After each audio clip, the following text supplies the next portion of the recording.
बांग्लादेश में तारिक रहमान अब अगले प्रधानमंत्री बनने वाले हैं। बीएनपी जो उनकी पार्टी है उसने 2/3 बहुमत हासिल कर लिया है। सुबह 9:30 बजे तक जो परिणाम आए हैं उसमें 299 में से 209 सीटें बीएनपी जीत चुकी है। और ये जो जमातियाँ हैं ना, इनकी बहुत दुर्गति हुई है दोस्तों। केवल 70 सीटों के ऊपर टिक गए हैं और इन जमातियों के चक्कर के अंदर जो शेख हसीना की सरकार गिराने वाले स्टूडेंट्स की जो पार्टी थी ना, एनसीपी, नेशनल सिटीजन पार्टी, उसकी भी लुटिया डूब गई है। लोगों ने एनसीपी को सिर्फ इसलिए नकार दिया क्योंकि वो जमातियों के साथ में थे और लोगों के दिमाग में आया कि ये जमाती वही हैं जिन्होंने बांग्लादेश के मुक्ति संग्राम का विरोध किया था, जो बांग्लादेश में शरिया लाना चाहते हैं। और हुआ ये है कि जो शेख हसीना के समर्थक, चूंकि शेख हसीना की पार्टी को तो डिसॉल्व किया जा चुका है, तो उनके समर्थकों ने भी जमात के डर से बीएनपी को वोट दे दिया और बीएनपी सत्ता में जबरदस्त वापसी करके आ रही है। तारिक रहमान पीएम बनेंगे। लेकिन आज के वीडियो में हम बात करेंगे बांग्लादेश में जो बीएनपी की नई सरकार बनने जा रही है उसकी भारत से पटरी बैठेगी या नहीं बैठेगी, ये बड़ा सवाल है। भारत पर क्या असर आएगा। ये सिर्फ खालिदा जिया के बेटे नहीं है, बल्कि ये वो तारिक रहमान हैं जिनके कारण 2001 से 2006 के दौरान जब बीएनपी की सरकार थी बांग्लादेश में, उस समय भारत और बांग्लादेश के संबंध सबसे बुरे दौर में थे। तो उसके असली जिम्मेदार ये तारिक रहमान थे। हालांकि ये बात अलग है कि बीते सालों के अंदर जिस तरीके का निर्वासन इन्होंने झेला है, तो अब ये भी चाहते हैं कि भारत से संबंध सुधरें और भारत ने भी बैकडोर इनसे संबंध स्थापित करने की कोशिशें शुरू कर दी हैं। आपको याद होगा, जैसे ही बांग्लादेश लौटे तारिक रहमान, तो भारत के विदेश मंत्री एस जयशंकर उनसे मिलने गए और जब खालिदा जिया का निधन हुआ तो प्रधानमंत्री नरेंद्र मोदी ने एक पत्र अपनी तरफ से भेजा था बीएनपी को।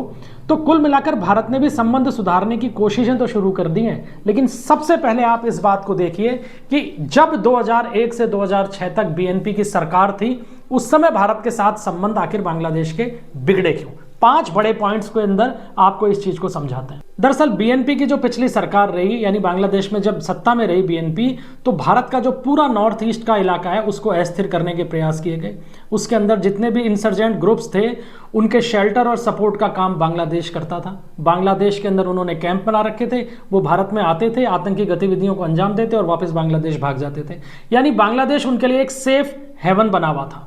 दूसरा जो काम था, आपको याद होगा, चटगांव आर्म्स हॉल, ये घटना हुई थी जब चटगांव बंदरगाह के ऊपर 10 ट्रकों में हथियारों की बड़ी स्मगलिंग पकड़ी गई थी और इन हथियारों के बारे में ये कहा जा रहा था कि ये भारत के अंदर जितने भी टेररिस्ट ग्रुप्स हैं उनको भेजे जा रहे थे। और पाकिस्तान के साथ साथ बीएनपी के टॉप ऑफिशियल्स, जिनमें तारिक अनवर का भी उस समय नाम आया था, ये सब शामिल बताए जा रहे थे। हालांकि इन चीजों की पुष्टि नहीं होती है, लेकिन ये भी एक बड़ा कारण था कि भारत के संबंध खराब हुए बांग्लादेश से। तीसरा जो कारण रहा बांग्लादेश के साथ संबंध बिगड़ने का, वो रहा कि बीएनपी के उस समय के राज में जमात इस्लामी जो था वो बहुत जबरदस्त तेजी से उभरा और बांग्लादेश के अंदर बहुत कट्टरता बढ़ गई थी और भारत के जो सीमावर्ती राज्य हैं उनमें उसका असर भी देखने को मिलता था। बांग्लादेश में टेरर कैंप संचालित किए जा रहे थे और भारत सरकार ने इस संबंध में बांग्लादेश को अपनी औपचारिक आपत्ति भी दर्ज करवाई थी। तो ये कुछ कारण थे, या ये जो परिस्थितियां थी, इनके कारण उस दौर में बीएनपी से भारत के संबंध बिगड़े। अब एक बार फिर बीएनपी सत्ता में आ रही है बांग्लादेश की, तो भारत को चिंता किस बात की करनी चाहिए। सबसे पहला विषय आता है सुरक्षा और चिकन नेक का। तो भारत के जो सुरक्षा विशेषज्ञ हैं वो अब ये कहने लगे हैं कि क्या भारत के अलगाववादी गुटों को एक बार फिर बांग्लादेश में पनाह मिलेगी। कहीं ऐसा तो नहीं होगा कि एक बार फिर से नॉर्थ ईस्ट के अंदर वही हिंसा का दौर शुरू हो जाए, क्योंकि बांग्लादेश में आतंकियों को पनाह मिले और वहां से आकर वो भारत के अंदर घटनाओं को अंजाम दें। हालांकि अब स्थिति में काफी परिवर्तन भी हो गया है, सरकार मजबूत है और सीमा के ऊपर सुरक्षा चाक चौबंद है। दूसरा जो डर है वो है चीन पाकिस्तान फैक्टर का। बीएनपी के पिछले शासन में तारिक खुले तौर पर पाकिस्तान और चीन के साथ संबंध रखने के पक्षधर थे और बहुत कोशिश भी इस बात की गई कि चीन का जुड़ाव बांग्लादेश के साथ बढ़े और चीन ने काफी निवेश भी उस दौरान में किया था। इसके साथ साथ पाकिस्तान की जो खुफिया एजेंसी है आईएसआई, उसके भी कैंप्स बांग्लादेश में शुरू हो गए थे और भारत से काफी संबंध बिगड़ने का ये एक अहम कारण रहा। तो कहीं ऐसा तो नहीं है एक बार फिर चीन और पाकिस्तान उसी तरीके से बांग्लादेश में एक्टिव हो जाएं जैसे पहले थे। और तीसरी जो चिंता है भारत की महत्वपूर्ण, वो है हिंदू जो वहां पे अल्पसंख्यक हैं उनकी सुरक्षा के बारे में।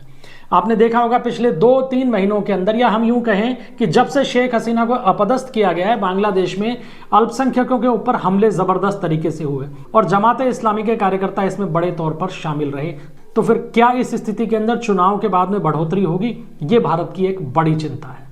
अब इन सारे नेगेटिव बातों के बीच में सकारात्मक संकेत ये हैं कि तारिक इस बार अपना मिजाज थोड़ा बदला है, अपना रुख बदल दिया है।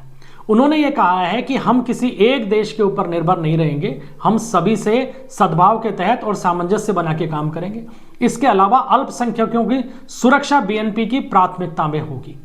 इसके अलावा उन्होंने भारत से तीस्ता जल बंटवारे और काउंटर टेररिज्म के ऊपर भी सहयोग करने का वादा किया है। और जैसा कि मैंने पहले कहा था कि भारत भी बैकडोर चैनल्स के माध्यम से तर्क में है लंबे समय से, और कोशिश इसी बात की जा रही है कि पुरानी बातों के ऊपर मिट्टी डालें और सामंजस्य के साथ में काम किया जाए। लेकिन पिछले 6 महीने में जिस तरीके से बांग्लादेश और भारत के संबंधों में तनाव पैदा हुआ है, बढ़ा है तनाव, उसके चलते अब तारिक रहमान उस तनाव को कितना कम कर पाएंगे, ये भी देखने वाली बात होगी। और इन सब परिस्थितियों के बीच में एक सबसे बड़ा जो नाम है जो भारत और बांग्लादेश के संबंधों को तय करेगा, क्योंकि उसके खुद के हित भी इससे जुड़े हुए हैं, वो नाम है डोनाल्ड ट्रंप का। आपको याद होगा कि बांग्लादेश चुनाव से 2 दिन पहले मोहम्मद यूनुस, जो कि अंतरिम सरकार की अगुवाई कर रहा था, उसने अमेरिका के साथ में ट्रेड डील की है। और उस ट्रेड डील के माध्यम से एक तरीके से मोहम्मद यूनुस ने बांग्लादेश को गिरवी रख दिया अमेरिका के पास में। अब अमेरिका किसी भी सूरत में ये नहीं चाहेगा कि वहां चीन का हस्तक्षेप बढ़े। कहां? बांग्लादेश में।